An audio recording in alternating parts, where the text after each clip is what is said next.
Quero saber do Piperno, o principal ponto forte desse Palmeiras hoje, que o Palmeiras goleia o América Mineiro e tá uma vitória do título brasileiro. Uma vitória do título brasileiro, a gente vai para um break na Rádio Jovem Pan, seguimos na TV e no YouTube. E aí eu quero perguntar para você, Piperno, qual é o principal ponto forte desse Palmeiras, qual foi no jogo de hoje?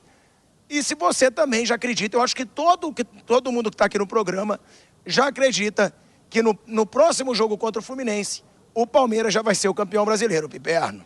Em relação ao Palmeiras, a gente sempre fala, a gente sempre destaca a organização do time e a força mental. Esse time, ele foi programado para vencer. É claro que isso não vai acontecer sempre. Agora, Pilhado, olha só que coisa interessante.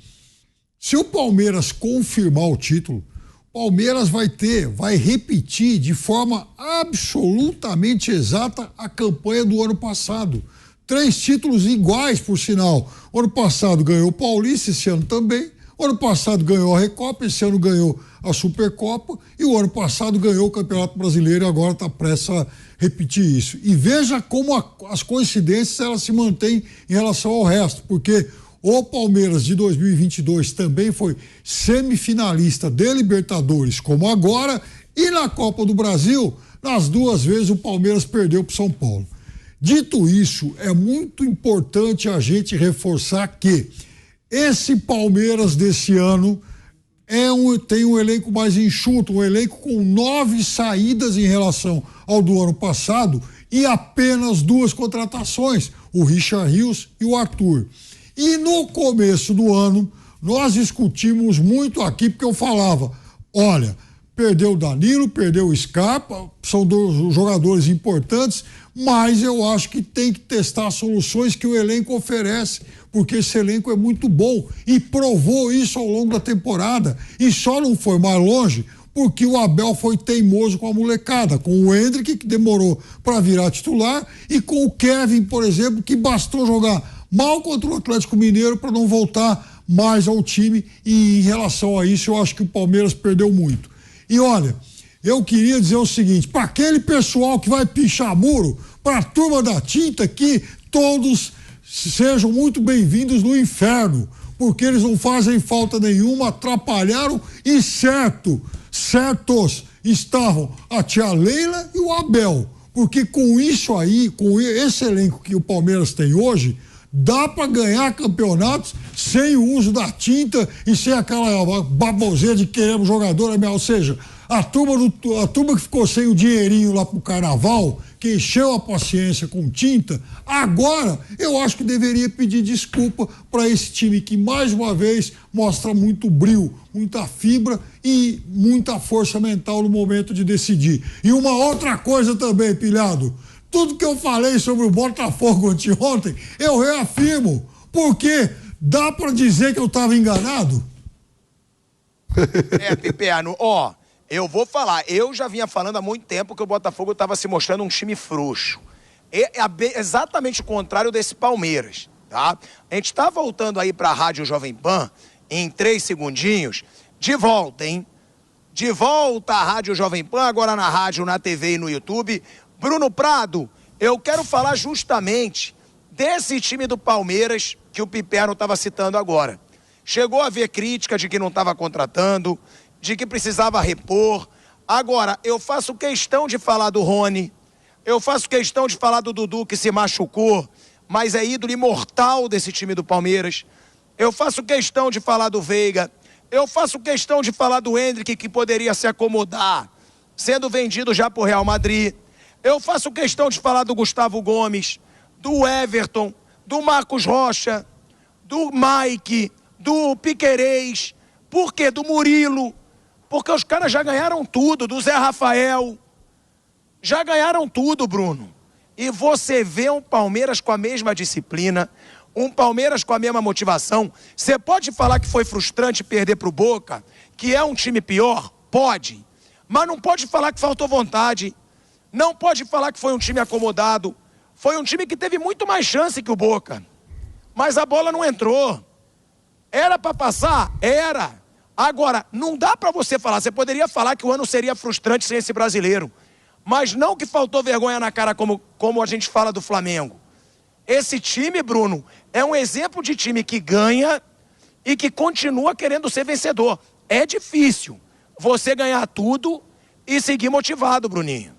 Sim, é bem difícil. Esses caras estão na história do Palmeiras, não só por esse título que eles vão confirmar ou na próxima ou na última rodada, mas por tudo que eles já fizeram pelo clube, de conquistas. São caras muito batalhadores mesmo. Isso, acho que em nenhum momento você pode reclamar desses caras, de falta de briga, de luta. São caras que vão no máximo que podem, jogam mal às vezes, como qualquer um, não é impossível você jogar bem sempre, pela parte mental, pelo físico, pelo calendário maluco aí, não tem como você jogar bem todas as competições, todos os campeonatos, mas esses caras se dedicam ao máximo, são brigadores, têm qualidade, claro, não é só um time de lutadores, eles têm muita qualidade, tem jogadores muito bons ali, mas são caras muito dedicados, que vão ao limite. Aí eu acho que tem uma grande participação do seu treinador, do Abel. O Abel é um cara que está já há mais de 3 anos no clube, isso é importante, é um cara que tem um tamanho enorme no Palmeiras, então ele tem, uma das missões dele é sempre manter esses caras no mais alto nível, cobrar quando tem que cobrar, e um cara que não tivesse o tamanho do Abel talvez tivesse muito mais dificuldade para manter esses caras muito motivados, caras que já ganharam tudo no Palmeiras, e o Abel consegue manter esses caras sempre num nível máximo, né? Isso eu acho que é um mérito muito grande do treinador do Palmeiras. E eu concordo com o que o Piperno falou, uma parte da torcida acabou exagerando bastante. Eu não estou falando isso agora, eu falei já há um bom tempo, até eu falei uma frase que botaram aí nas redes sociais da Jovem Pan. Tudo bem, ficar insatisfeito com alguma coisa, ok, mas cuidado para não estragar o que está bom.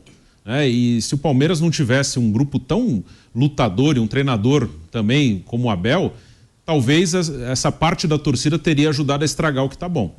Então esse time segue muito bem, porque questão das contratações, isso eu vou repetir o que eu falei o tempo inteiro, né? Não estou mudando agora porque está perto de ser campeão. Uma outra contratação a mais poderia ter acontecido? Sim.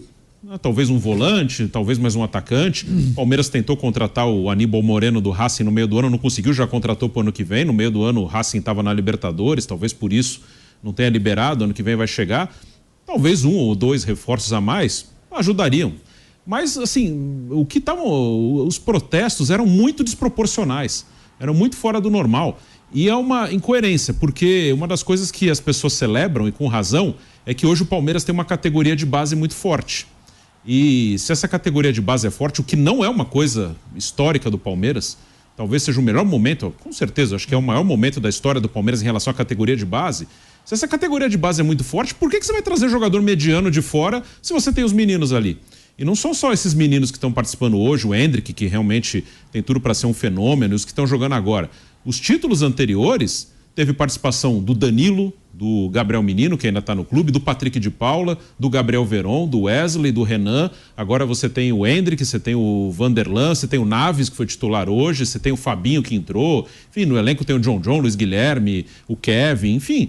Se você quis investir, e é uma coisa que a maior parte da torcida sempre cobrou, por que você vai trazer um cara meia boca só para falar que trouxe? Porque hoje a gente tem o torcedor de contratação, né? Tem cara que fica mais feliz quando o time contrata do que quando o time ganha, né? Para ficar escrevendo no Twitter, olha só, contratamos esse, o seu time não contratou. E nem vê o cara jogar, fica uma coisa, não, tem que contratar. Aí o cara faz 3 jogos, você nem quer mais saber do cara, não, agora tem que contratar outro. Então hoje tem torcedor de contratação, isso não só no Palmeiras, em todos os clubes, né? Tem uma loucura por contratação. Às vezes eu falo, uma mobilização, tá contratando esse, eu falo, caramba, esse cara é um cara comum, nota 5, 6, por que tanto escândalo? Se vier, ok, se não vier, não muda nada também. Então existe hoje, na rede social principalmente, cara que torce pela contratação, parece que tá jogando videogame lá, que você contrata jogador, muda. Não, aí esse cara que você tanto quis, joga um pouquinho, você não quer mais saber do cara, já quer trazer outro. Então é uma loucura total. Eu gosto dessa política de contratação do Palmeiras. Como eu falei, se tivesse um ou outro a mais, poderia ajudar, mas bem longe do tamanho do escândalo que foi feito.